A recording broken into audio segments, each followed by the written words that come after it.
सज्जन हो, हळूहळू असते असते आपण मूलार्थाकडे, विश्वाच्या मुळाशी जे आहे त्याच्या अर्थाकडे सरकत आहोत.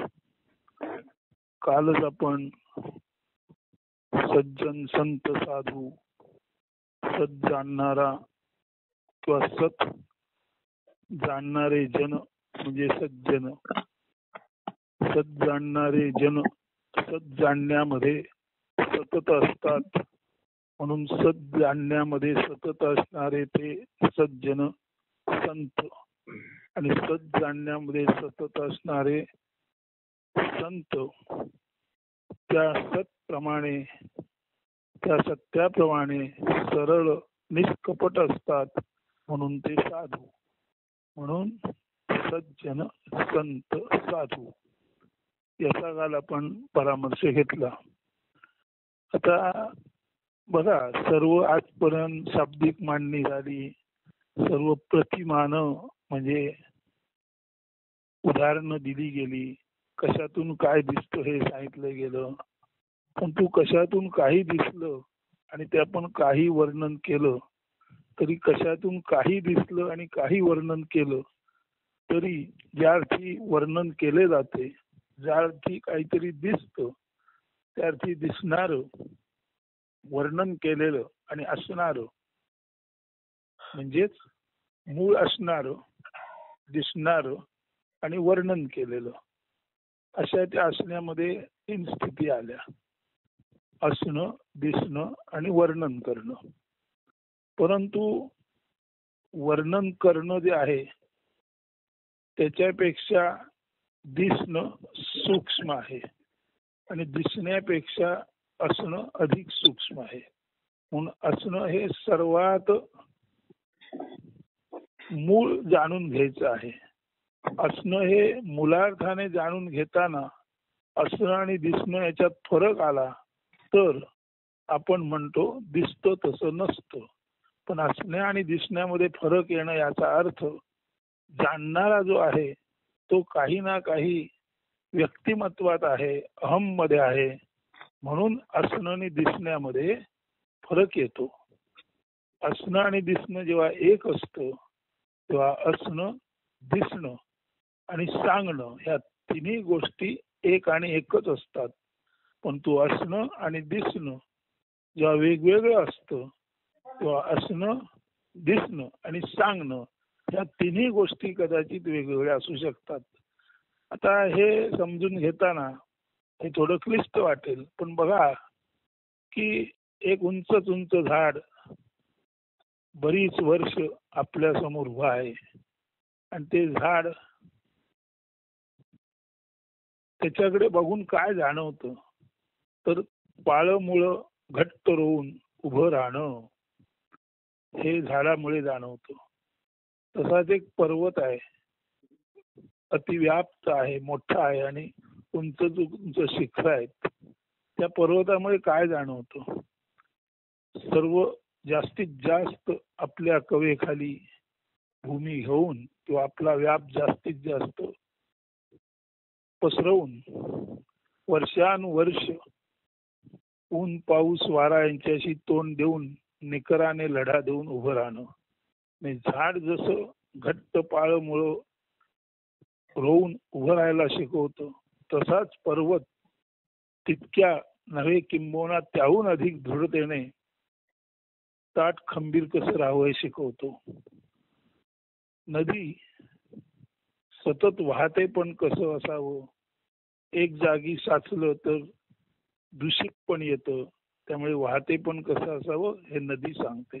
समुद्र जागोजागून आलेल्या कावीचे लेंड ओळ म्हणतात त्या सर्वांना आपल्या उदार हृदयामध्ये आश्रय कसा द्यावा, म्हणून समुद्र हे उदारतेचं आणि सर्वांनाच लहान थोरांना आश्रय देणारं प्रतीक आहे. म्हणजे समुद्र उदार आश्रय देणारा, झाड घट्ट पाळमुळं रोवून ताटकण्याने उभं राहणारं, पर्वत प्रचंड स्थाणू, प्रचंड स्थित म्हणजे प्रचंड स्थितप्रज्ञ किंवा आपली स्थिती बिलकुल न सोडणारा असा अत्यंत खंबीर हा पर्वत आहे. पाळमुळं रोवून उभं राहणारं झाड हे सुद्धा खंबीरतेचंच प्रतीक आहे. पण झाड कसं आहे, रसरशीत आहे, हिरवगार आहे. त्यामुळे झाडाचं खंबीरपण हे रसरशीत, प्रसन्न आणि टवटवी आणणार आहे. पर्वताचं खंबीरपण तिथे वृक्षराजी असेल तर ठीक, तेही तसंच प्रसन्न करणार असू शकतं. मात्र तसं नसेल, वृक्षराजी नसेल आणि पर्वत जरी उघडा बोडका असला तरी सुद्धा तो उघडा बोडका पर्वत, प्रचंड ऊन, प्रचंड वारा, कधी कधी प्रचंड पाणी, सर्व आपत्ती यांना तोंड देऊन खंबीरपणे भरपूर भूभाग व्यापून उभा असतो. म्हणून पर्वताचं असणं हे रखरखीत, वैराण अशा परिस्थितीत सुद्धा टिकून राहणं दाखवतं. झाडाचं असणं हे वारा, वादळ, पाऊस याच्यामध्ये सुद्धा टिकून राहणं कसं शक्य दाखवतं. नदी वाहते पण दाखवते आणि वाहत राहिलं नाही तर प्रदूषण होईल हे सांगते. समुद्र गावच्या लेंढ ओहळाना, गावातून येणाऱ्या लहान मोठ्या प्रवाहाना, गटारांना, ओढ्यांना, नदी, नाले, प्रपात या सर्वांना उदार आश्रय द्यावा, याच्यातून आपल्याला समुद्र दिसतो. मुंगीमधून शिस्त दिसते, अजगरामधून शांत निवांत पडून राहणं, स्थितप्रज्ञता दिसते, गरुडामध्ये उत्तुंग झेप दिसते, झाल्यानंतर कुत्र्यामध्ये स्वाभाविकपणे ज्याच्या दारी तो असतो किंवा जिथे तो असतो ते स्थान आणि तिथला मानव, तिथला जो मालक, त्याच्या प्रति विश्वास दिसतो. बैलांमध्ये सहनशक्ती आणि मालकासाठी काम करणं दिसतं. गायीमध्ये गोड मधुर दूध देऊन सर्वांना आनंद देणं दिसतं. तर अशा ह्या अनेकानेक प्रतिमानांमधून, उदाहरणांमधून आपणाला अनेकानेक दैवी गुण दिसतात. आता हे दैवी गुण वेगवेगळ्या पद्धतीने दिसतात, याचा अर्थच हे दैवी गुण ओळखण्याची क्षमता ही माणसामधून दिसते, ती माणसाच्या सदसत विवेकातून दिसते. म्हणजे सर्वसाधारण माणूस सुद्धा आपल्याला स्पर्शाचं ज्ञान, गंधाचं ज्ञान, चवीचं ज्ञान, दृश्याचं ज्ञान आणि अर्थात श्रवणाचं ज्ञान, हे सर्वसाधारणपणे स्पर्श, गंध, रुची, दर्शन, श्रवण हे ज्ञान माणसामधून दिसतं. ठीक आहे, आता आपण हे याचं विभाजन केलं, त्याला वेगवेगळी नावं दिली. हे ओळखणारा तो द्रष्टा, जाणणारा तो द्रष्टा म्हटलं, तो जे पाहतो त्याला दृश्य म्हटलं. ही दृश्य म्हणजे प्रतिमानं आहेत. त्या दृश्यातून, प्रतिमानातून, उदाहरणामधून एक एक दैवी गुण दिसतो. हे जाणणारा जो माणूस आहे त्याच्यामध्ये ही जाणण्याची कला दिसते, म्हणजे तोही दैवी गुण आहे. म्हणजेच द्रष्टा आणि दृश्य असं जे आपण म्हणतो, तर द्रष्टा म्हणजे जाणणारा, ज्ञानी असा अर्थ आहे. आणि दृश्य याचा अर्थ जे जे ज्ञान ज्या ज्या गोष्टीतून मिळतं त्याला त्याला दृश्य म्हणतात. दृश्य याचा अर्थ प्रतिमान आहे. प्रतिमान म्हणजे एखादं उदाहरण आहे, एखादं प्रतीक आहे. दृश्य हे प्रतीक आहे. एक एक दृश्य एक एक शुद्ध गुणाचं दर्शन देते. मुंगी, कुत्रा, बैल, नदी, सागर, वृक्ष, डोंगर, पर्वत, निसर्ग, ही सर्व प्रतिमान आहेत. या सर्वातून एक एक गुण दिसतो. म्हणून सर्व जी दृश्य आहेत ती प्रतिमान आहेत आणि त्या प्रतिमानातून गुणाचं दर्शन होतं. हे गुणाचं दर्शन ज्याला होतं तो माणूस सुद्धा एक प्रतिमान आहे, म्हणजे सांकेतिक देह आहे. त्यालाही स्पर्श, गंध, रुची, दर्शन, श्रवण याद्वारे समोरच्या सर्व दृश्य प्रतिमानांचं ज्ञान होतं. आता प्रश्न असा आहे, मग हे सर्व दृश्य द्रष्टा झालं, मग दर्शन म्हणजे नेमकं काय? दर्शन, आता जो द्रष्टा आहे तो जाणतोय, तो दर्शक दाखवणारा नसतो, लक्षात ठेवा. द्रष्टा हा जाणणारा आहे, तो दर्शक म्हणजे दाखवणारा नसतो. जाणणाऱ्याने दाखवलं की त्याच्या जाणीवेतून तो वेगळा काहीतरी करायला लागतो. म्हणजे ज्ञानी माणसाला ज्ञान झालं हे अति स्वाभाविक आहे. पण ज्ञानी माणूस ते ज्ञान स्पष्ट करून लोकांना सांगायला लागला, द्रष्टा ज्ञानाचं प्रदर्शन करायला लागला की त्याला दर्शक म्हणतात. म्हणजे दर्शक म्हणजे जे त्याला दिसलेलं आहे ते कसं आहे हे सांगणारा. म्हणजे जाणवलेलं आहे ते द्रष्ट्याला आहे आणि जाणवलेलं द्रष्टा सांगतो तर तो दर्शक बनतो, म्हणजे पॉइंटर बनतो. म्हणजे ज्ञानाचा निर्देश करणारा तो चिन्ह राहतो, एक प्रतीक राहतो. म्हणून द्रष्टा दृश्याची जाण असते तेव्हा द्रष्टा केवळ आणि केवळ ज्ञानी असतो. द्रष्टा दिसलेलं ज्ञान सांगतो तेव्हा द्रष्टा हा पॉइंटर म्हणजे निर्देशक. जसं एखाद्या ठिकाणी लिहिलेलं असतं धिसवे आणि बाण काढलेला असतो, म्हणजे धिसवे बाण म्हणजे या दिशेने जा. तसा द्रष्टा ज्ञानी आहे. द्रष्टा दृश्य किंवा प्रतिमानातून जे बाहेर पडतं ते जाणणार आहे. आणि एवढं करून द्रष्टा जाणलेलं लोकांना सांगतो तेव्हा तो दर्शक म्हणजे दर्शन करून देणारा आहे.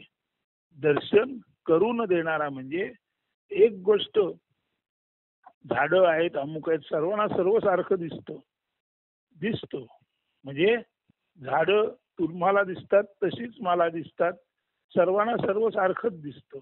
पण सर्वांना जरी सारखं दिसलं तरी त्या सारखे दिसण्यापणातील प्रत्येक प्रतिमानातील जे वेगळेपण आहे, म्हणजे मूळ असणेपणातला जो वेगळा गुण वर आलेला आहे तो फक्त द्रष्ट्याला दिसतो. म्हणजे मूळ असणे पण आहे आणि ते मूळ असणे पण वेगवेगळ्या प्रतिमानातून वेगवेगळ्या गुणामध्ये प्रतिबिंबित झालेलं आहे. आणि हे गुणप्रतिबिंब जे आहे ते जेव्हा द्रष्ट्याला दिसतं किंवा द्रष्टा आपल्या स्पर्श गंध रुची दर्शन श्रवण या ज्ञानांच्या क्षमता वापरून प्रत्येक दृश्यातील वैशिष्ट्य ओळखतो. आणि ते वैशिष्ट्य द्रष्टा जेव्हा तुम्हाला सांगतो तेव्हा द्रष्टा हा दर्शक दाखविणारा इंडिकेटर म्हणजे तुम्हाला तुमचं लक्ष त्याकडे वेधून घेणारा बनतो. आता प्रश्न असा आहे, हे जर सर्व आहे तर ही जीव निर्मिती ज्याला आपण म्हणतो ती नेमकी काय आहे? तर प्रत्येक वस्तूमध्ये, प्रत्येक व्यक्तीमध्ये, खरं सांगायचे प्रत्येक वस्तूमध्ये काही ना काही दर्शन आहे. ते निसर्गापासून कीडमुंगीपासून पशु पक्षी श्वान जलचर झाल्यानंतर आकाशातून जाणारे पाण्यातून फिरणारे सगळीकडे प्रत्येक जीवामध्ये दर्शन आहे. आणि मानवामध्ये काय आहे? मानवामध्ये ही सर्व दर्शन जाणण्याची एक विलक्षण शक्ती आहे. ती जी विलक्षण शक्ती आहे ती त्याच्या स्पर्श गंध रुची दर्शन श्रवण, स्पर्शाची जाण, चवीची जाण, दृश्याची जाण, गंधाची जाण आणि अर्थातच ऐकलेल्या गोष्टीची जाण, या 5 गोष्टी मिळून 5 वेगवेगळी दर्शन, 5 वेगवेगळ्या जाणीवा त्याला दिसतात. आणि अशा अर्थाने या पंचज्ञानेंद्रियांद्वारे माणूस संपूर्ण निसर्ग आणि त्याची प्रतिमान त्याच्यातून प्रकट झालेले गुण जाणतो. परंतु हा संपूर्ण व्यवहार द्रष्टा आणि दृश्याचा आहे.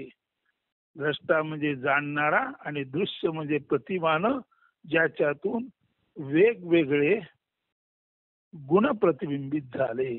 म्हणून प्रतिमान गुण व्यक्त करतात आणि द्रष्टा त्या गुणांना जाणतो.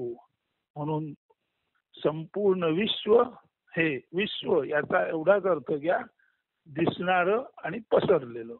संपूर्ण विश्व हे दृश्यमान आहे आणि संपूर्ण विश्व हे गुणवान आहे. वेगवेगळ्या पद्धतीने गुणाचं प्रकटीकरण करतो.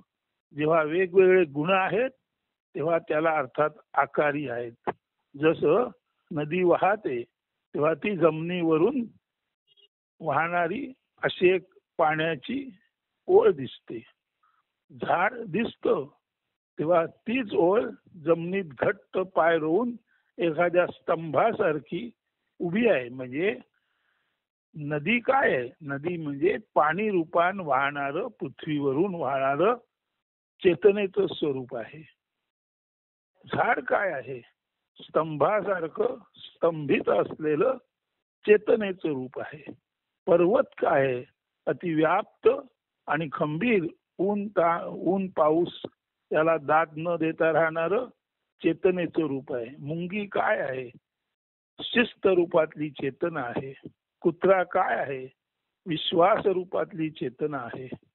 नाग काय आहे? दुखावल्यानंतर त्याला दंश करणारी सूडदर्शक चेतना आहे. अशा अनेक प्रतिमानातून अनेक जरी अर्थ निघाले तरी हे सर्व अर्थ, हे सर्व गुण, प्रतिमानातून व्यक्त होणार सर्व बेसिकली काय आहे? बेसिकली हे सर्व व्यक्त होताना जे लागतं ती चेतना. म्हणून चेतनेतूनच झाडाची अभिव्यक्ती आहे, नागाची अभिव्यक्ती आहे, कुत्र्याची अभिव्यक्ती आहे, नदीची अभिव्यक्ती आहे, समुद्राची अभिव्यक्ती आहे, सर्वव्याप्त आकाशाची अभिव्यक्ती आहे आणि माणसाची अभिव्यक्ती आहे. पण तू हे सर्व समजावून घेणं आणि सांगणं ही मात्र अभिव्यक्ती मानवाच्या जागी आहे.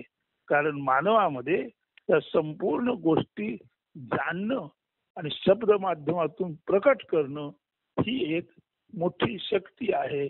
आणि जाणणं आणि प्रकट करणं म्हणजे सदसत विवेकाने जाणणं आणि सदसत विवेक न सोडता ते लोकांना दाखवणं आणि तसंच सदसत विवेकानुसार वागणं ही जी मानवामध्ये गोष्ट आहे ती त्या चेतनेची सर्वोच्च देणगी सदसत विवेक म्हणून मानवामध्ये आलेली आहे.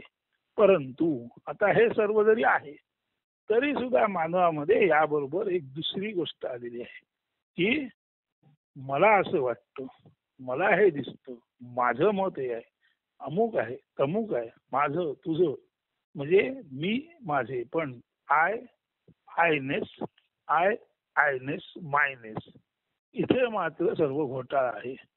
जरी मी माझं माझेपण हे एका देहातून येत असलं, एका मानवातून येत असलं तरी सुद्धा मी माझं माझेपण हे देहांतर्गत जे आहे ते देहाच्या अंतर्गत जे आहे ते प्रकट व्हायला जरूर चेतना कारणीभूत आहे. म्हणून चेतना कुठे म्हणते? चेतना थोडीच सांगायला गेले मी पर्वताद्वारे हे दाखवते, मी नदीद्वारे हे दाखवते, मी फुलाद्वारे हे दाखवते, मी कुत्र्याद्वारे हे. चेतना थोडीच सांगायला गेले, चेतना सांगत नाही. परंतु चेतना ही मुळातच सर्व गुणांनी आणि सर्व आकारांनी इतकी इतकी इतकी काय म्हणायचं, चेतनेमध्ये सर्व गुण आणि आकार इतके एकोप्याने नांदतात की सर्व गुण आणि आकाराची बेरीज झाल्या कारणाने चैतन्य हे निर्गुण निराकार आहे. जेव्हा सर्व गुण एकत्र येतात, जेव्हा सर्व आकार एकत्र येतात तेव्हा एक तऱ्हेचं बोडण होतं. जसं मी तूपणाची झाली बोळवणं, मी आणि तू हे एकत्र झालं की मी तूपणा संपतो आणि मूळ चेतना दिसते. मग मी तूपणाची झाली बोळवणं म्हणजे काय? मी म्हणून मी माझे पण, तू म्हणून तू तुझे पण, अशाच अर्थी सर्व प्रतिमान, त्यांचे सर्व गुण, त्यांचे सर्व आकार, माणूस, त्याचं ज्ञान, त्याची जाणीव शक्ती, या सर्वाची एकत्र बेरीज म्हणजे असणेपण. हे जे असणेपण आहे ते कळणं महत्वाचं आहे. आता असणेपण कसं कळावं, असणेपण कसं जाणावं, असणेपण कसं कळावं, असणेपण कसं जाणावं, तर यासाठी एक साधनेमध्ये सोपा मार्ग आहे. तो असा आहे की ज्याला आपण म्हणतो सहज ध्यान, सहज ज्ञान आणि सहज श्वास म्हणजे सहज क्रिया. जेव्हा तुम्ही सहज श्वसन करत असता, जेव्हा तुमच्या सुषुम्नेतून श्वास चालू असतो, तेव्हा अर्थातच तुमचं शरीर, तुमचं मन आणि तुमचं सर्व अस्तित्व हे एकमुखी चैतन्य म्हणूनच असतं. जेव्हा तुम्ही सहज ध्यानात असता तेव्हा मी ध्यान करतो असं वेगळेपण नसतं, मला जाणवतं असं वेगळेपण नसतं. सुषुम्नेतून प्राणाचे आवागमन चालू आहे असं माहित नसतं, मला काहीतरी जाणायचंय असं नसतं, मला काहीतरी ध्यास आहे असं नसतं. तेव्हा अत्यंत सहजावस्थेत सुषुम्नेतून प्राणाचे आगम निगम होत असताना आणि जेव्हा काही जाणायचं नसतं आणि जेव्हा कसलाही ध्यास नसतो, तेव्हाच या सर्व गोष्टी आपणाला मूळ रूपात दिसतात. आता हे मूळ रूप काय आहे? हे मूळ रूप त्यालाच म्हणतात दर्शन. आता दर्शन यातला धातू दर्श म्हणजे दाखवणे. दर्शनामध्ये दाखवणं नाही, लक्षात ठेवा. दर्शनामध्ये दाखवणं नाही, दर्शनामध्ये कुठलीही क्रिया संकल्प पूर्ण करणं नाही. आपण काय म्हणतो, मी केलं, मी जाणले. जेव्हा आपण मी केलं, मी जाणले म्हणतो, मला वाटतं म्हणतो, तेव्हा आपल्यामध्ये जे जाणीव तत्व असतं ते संकल्पात्मक आणि विकल्पात्मक, मी हे करीन, मी हे करणार नाही. मूळ असणे पण आहे, ते असणे पण विनासंकल्प वेगवेगळ्या प्रतिमानामध्ये निर्माण झालेलं आहे.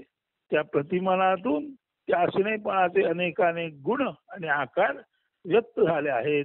परंतु मूळ असणेपणामध्ये सर्व गुण आणि आकार अतिशय एकरूपत्वाने बोळवण झाल्यासारखे, म्हणजे अद्वैत भावात दोन नाहीच, केवळ एकोहम अशा भावात स्थिर शाश्वत आहेत.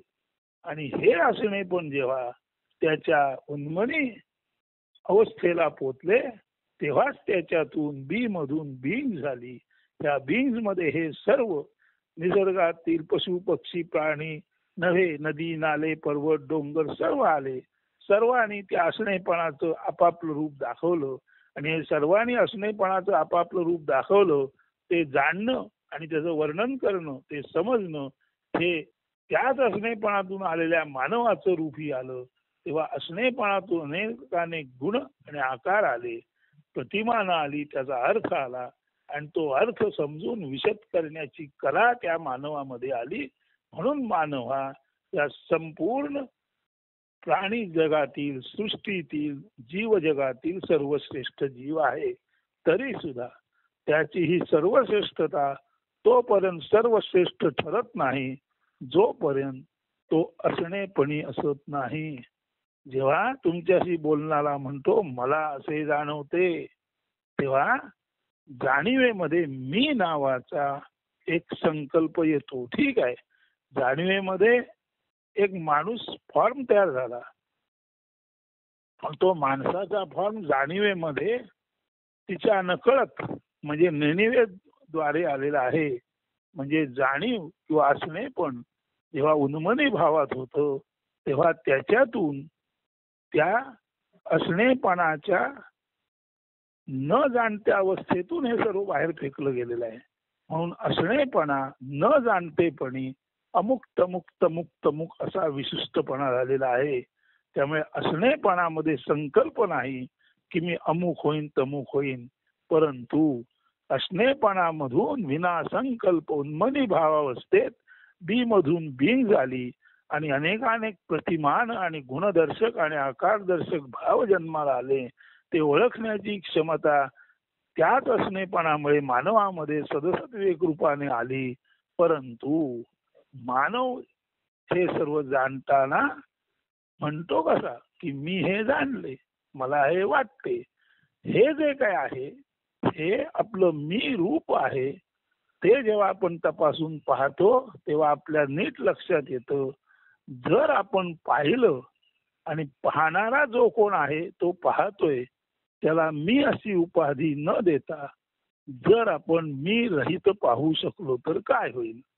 जर मी माझेपणाशिवाय पाहिलं गेलं तरी सुद्धा असणेपणाचं ज्ञान झाडात कुठल्या गुणात आलं, पक्षात कुठल्या गुणात आलं, नदीमध्ये कुठल्या गुणात आलं, कुत्र्यामध्ये कुठल्या गुणात आलं, अजगरामध्ये कुठल्या गुणात आलं, हे असणे पण कुठल्या कुठल्या गुणाद्वारे कुठल्या कुठल्या प्रतिमानामध्ये आलं, हे असणे पण असणेपणात राहूनच जर आपणाला कळू शकतं, तर हा जेव्हा आपला मी माझेपण वर येतो तेव्हा एक फार मोठी गंभीर चूक आपल्याकडून घडत असते.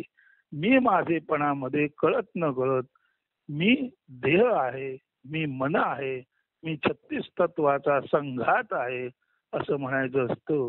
माझी छत्री, माझा विचार, माझा जीव, माझा प्राण, माझी जाणीव, माझं सुख, माझं दुःख, माझा आत्मा. रे माझा आत्मा म्हटलास की माझी छत्री पाहिजे तेव्हा उघडली, पावसात नाही तेव्हा ठेवून दिली.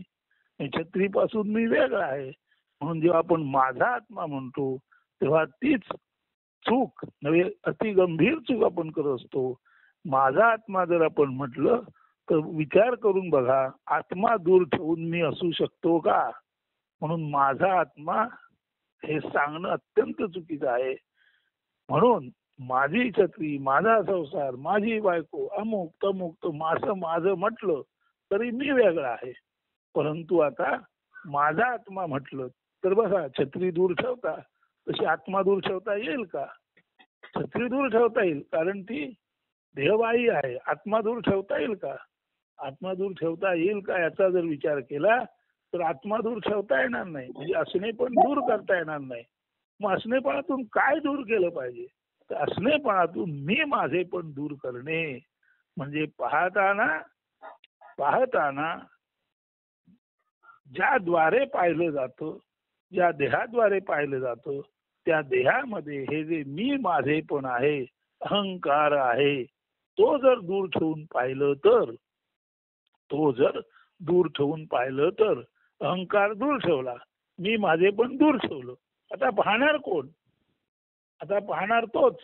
जर आपण माझा आत्मा म्हटला, माझी छत्री म्हटली, छत्री दूर ठेवता येते, मी वेगळा समजला जातो. पण तू माझा आत्मा म्हटला तर थोडाच आपणाला आत्मा दूर करून माझे पण समजू शकतं. थोडंच आपणाला आपल्यातली जाणीव शक्ती दूर ठेवून आपले पण समजू शकतं. म्हणून आपल्यातली ही ससंवेद्य शक्ती आहे, तेच असणे पण आहे. आणि तेच असणे पण सर्व प्रतिमानांमध्ये अनेकानेक गुणांनी व्यक्त झालं. आणि माणूस या प्रतिमानामध्ये ते सर्वंकष ज्ञान रूपाने प्रकट झालं. म्हणून माणसाला असणे पण कळणं हे तेव्हाच शक्य होतं जेव्हा माणूस आपला आयनेस दूर ठेवतो. म्हणून साक्षीत्वात असणे याचा अर्थ असा, आपण जसे आहोत, ज्या स्थितीत आहोत त्या स्थितीत समोर फक्त पाहत राहा, ऐकत राहा. डोळे मिटलेत फरक पडत नाही, कान काही बंद करता येत नाही, फरक पडत नाही. तेव्हा साक्षीत्व याचा अर्थ मी माझे पण अशी आपली जी फॉल्स आयडेंटिटी आहे, मी माझेपणे टिकत नाही.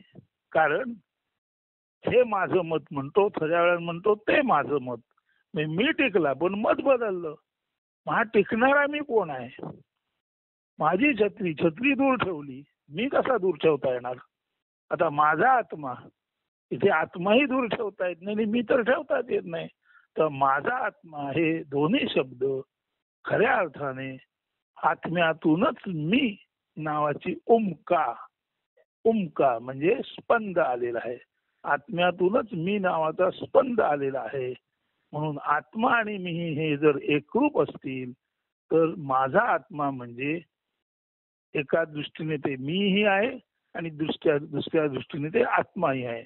परंतु माझा आत्मा हे एका दृष्टीने जरी मी असलं तरी आत्मा म्हणजे मी म्हणताना समस्या अशी येते, जेव्हा माझा आत्मा आणि आत्मा म्हणजे मी म्हणतो तेव्हा थोड्या वेळात आपण म्हणतो माझी छत्री.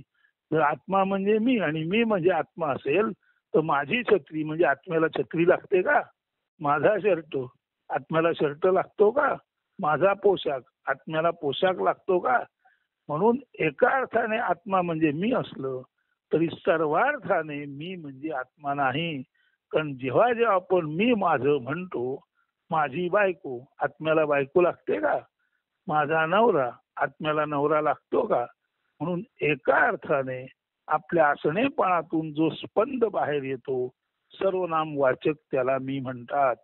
म्हणून असणेपणातून सर्वनाम वाचक बाहेर पडणारा स्पंद म्हणजे मी, हुंकार म्हणजे मी, इतकाच जर त्याचा अर्थ धरला तर काही समस्या नाही. पण तू माझे मत, माझी सत्ता, माझी बायको असं जेव्हा आपण करतो तेव्हा आपण ममत्व ममत्व म्हणजे एखाद्या गोष्टीवरची मालकी सांगायला जातो. तेव्हा मी हा मालक असत नाही. मी हा मालक असत नाही. कारण कोणीही मालक जरी स्वतःला मी म्हटला तरी त्याचं जिवंत राहणं हे मीवर अवलंबून नाही, तर त्याच्या आतील असणेपणावर म्हणजे चैतन्यावर अवलंबून आहे. म्हणून मी म्हणजे आत्मा हे असणेपणा अर्थी मी वापरलं तरी ठीक आहे, परंतु अन्यथा मी वापरणं म्हणजे माझी छत्री, माझी बायको, माझा नवरा. आता मी म्हणजे आत्मा असेल तर आत्म्याचा नवरा, आत्म्याची बायको, आत्म्याचा मुलगा असं काहीतरी विचित्र होईल. सबब हे जे असणेपण आहे ते जाणायचं असेल तर शांत दक्षतेत बसा. मनाचे अमन झालेले आहे. ध्यास नाही, आस नाही, जाणण्याची इच्छा नाही. सुषुम्नेतून प्राणांचं आवागमन चालू आहे आणि अत्यंत सहज स्थितीमध्ये चेतनेचे स्पंद वर खाली होत आहेत. अशा स्थितीत जेव्हा एखादा कोणी असतो तेव्हा तो मी माझेपणातून मुक्त असतो. म्हणून to be free from I and myness म्हणजे ध्यानामध्ये मी आणि माझेपणातून जेव्हा तुम्ही मुक्त होता तेव्हा मी माझेपणातून मुक्त झाल्यानंतर तिथे काय उरतं? शुद्ध असणेपण. म्हणून शुद्ध असणेपणातून झाड गेलं, कुत्रा गेला, सर्व प्रतिमानं गेली, माणूस गेला, मग उरेल काय? उरेल ती फक्त चेतना.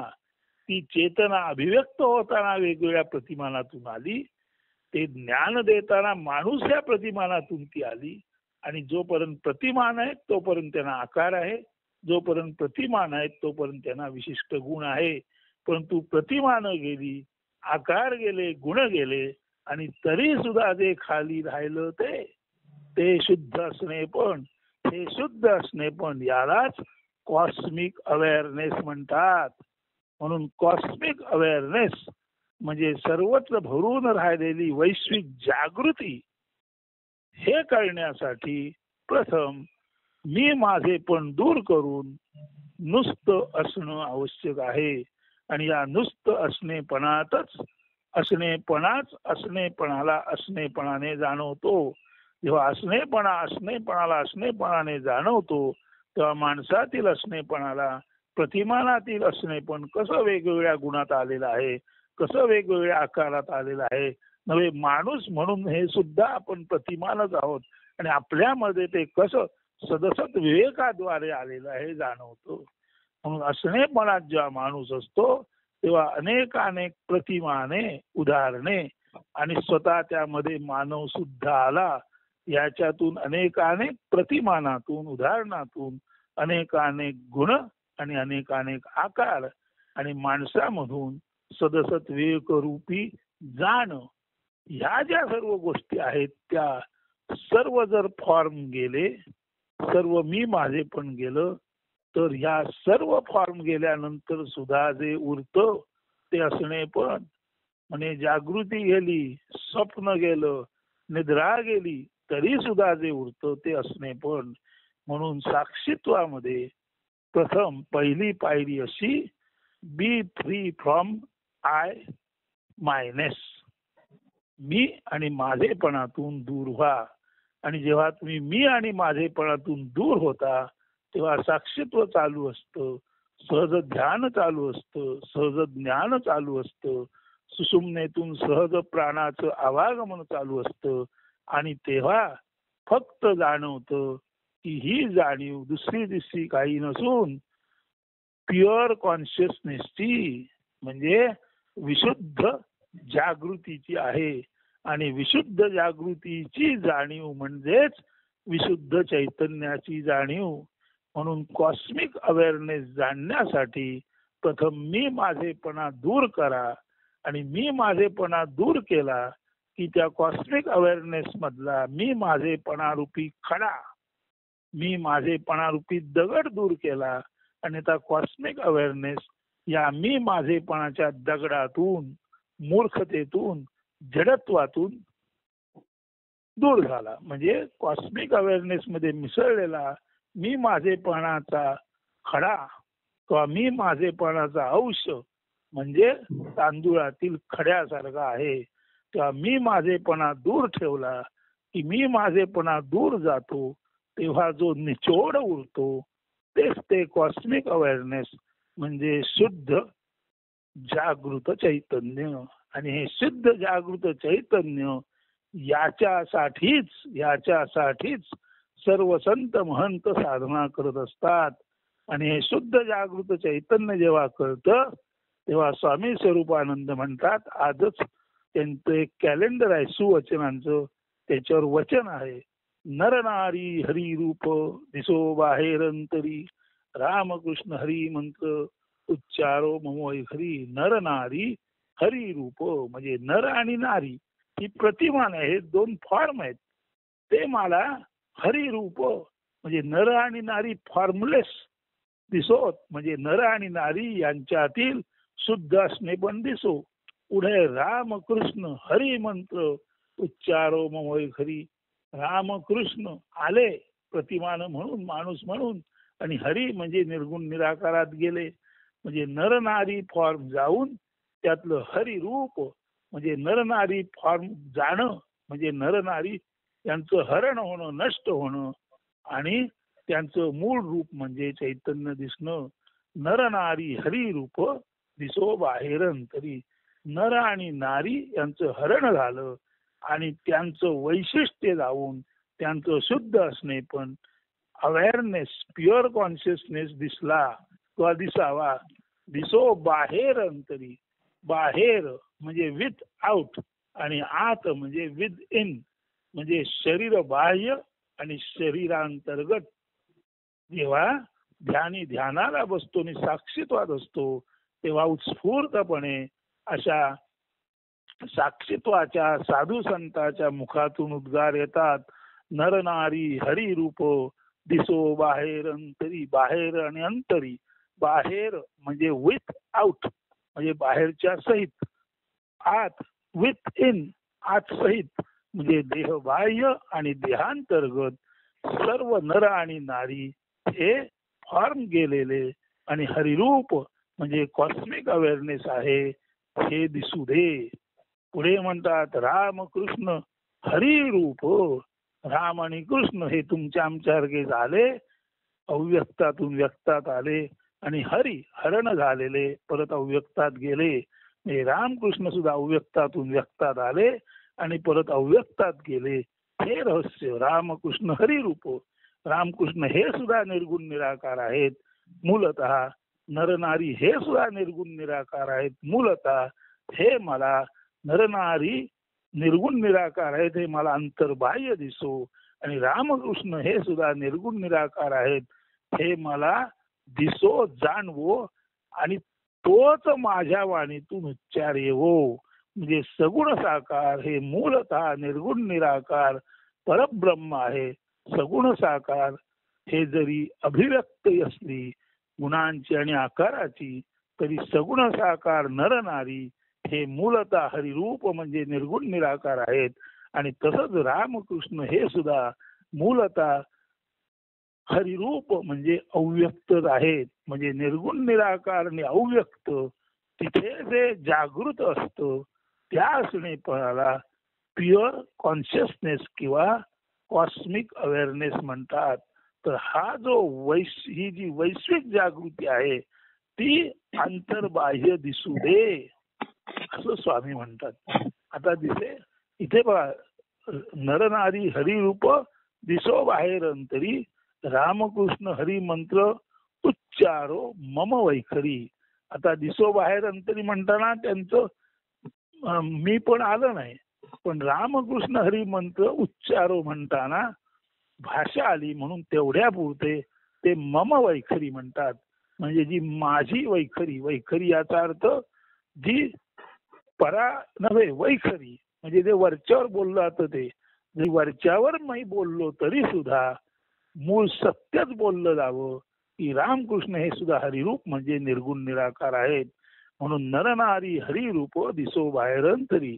नरनारी हे विना गुण आणि विना आकार अंतर्बाह्य कॉस्मिक अवेअरनेस म्हणजे वैश्विक जागृत चेतना आहे, हे जाणले जाऊ दे.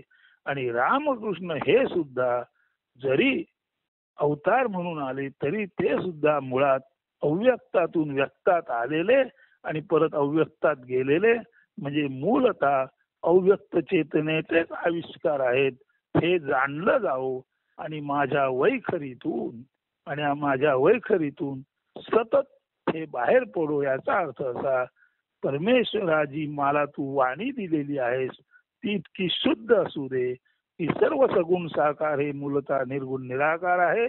रामकृष्ण हे सुद्धा मूलतः निर्गुण निराकार आहेत, परंतु निर्गुण निराकार त्याच्या अत्युच्च भावावस्थेमध्ये अनेक गोष्टीला जरी जन्म देत असलं तरी एकोहम आपलं एकत्व न सोडता ते बहुत होतं, पसरलेलं दिसतं. एकोहम बहुश्याम, एक असून सुद्धा बहुत झाल्यासारखं ते वाटतं, परंतु त्याचं ते एकत्व सोडत नाही, त्याचं ते साम्य सोडत नाही. म्हणून कॉस्मिक अवेअरनेस ही पूर्ण साम्यावस्था आहे. ती साम्यावस्था कधीच माझ्याद्वारे सुटू नये. माझ्या वाणीद्वारे साम्यावस्थाच फक्त जपली जावी किंवा त्याचं ध्यान सतत चालावं. केवळ आणि केवळ ही वैश्विक शुद्ध जाणीव, कॉस्मिक अवेअरनेस, हे विश्वंभर चैतन्य जे ओतप्रोत भरलेलं आहे ते, आणि तेच सर्वाचं आदी कारण आहे. हे माझं अंतर्बाह्य ज्ञान कधीही सुटू नये आणि त्या ज्ञानाशिवाय माझ्या वैखरीने काही बोलू नये, असा हा नरनारी हरिरूप दिसो बाहेर अंतरी याचा अर्थ आहे. आणि तेच तुमच्याशी बोलणाऱ्याने मागे एकदा म्हटलेलं आहे, गद्य पद्याद्य रूप. जरी गद्यात बोललं गेलं आणि पद्यात बोललं गेलं तरी मूळ आद्य रूप आहे. आणि मूळ आद्य रूप जे आहे ते दुसरं दिसतं काही नसून कॉस्मिक अवेअरनेस किंवा ज्याला वैश्विक जागृती म्हणतात, ते केवळ आणि केवळ प्युअर एनर्जी, विशुद्ध चैतन्य आहे. याची जाण आजच्या निरूपणाद्वारे आपण आपल्या ध्यानामध्ये दृढ करावी अशी विनंती करतो. आणि हे आजचं निरूपण येथेच संपवतो. धन्यवाद. अस्तु. शुभ दिन.